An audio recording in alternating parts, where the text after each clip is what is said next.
It was a good place. It perhaps wasn't as big as other theme parks. I think that was one of its downfalls. It could have been bigger. You know, you ended up going on quite a few rides, quite a few times. My most memorable day here has got to be opening day of Nightmare. And I think that was one of the biggest days for Camelot. In the following 5 years after that, there was no further investments in new rides, so there was no other day when you'd have such excitement. The Nightmare had plenty of very tight curves and prolonged heavy G-forces, and that's when you really feel on a roller coaster. Now, there's not many roller coasters in the world that pull 5G, so to have one here was really something special.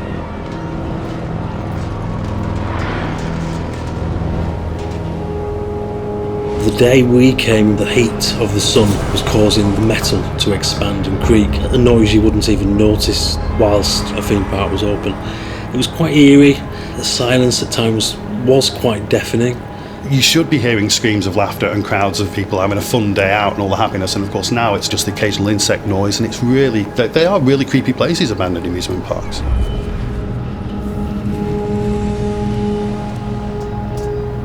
I remember going on school trips. I couldn't tell you why. I'm sure it was a maths trip. 90% of the premises now has been heavily vandalised.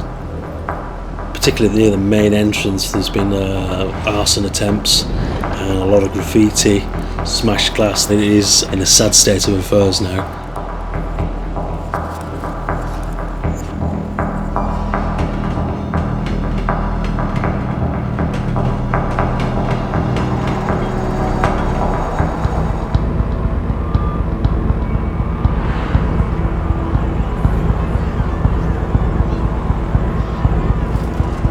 Didn't they play like old-fashioned music as well as you go around? Like medieval music. Even driving past, you could hear the carts, like the tracks and stuff.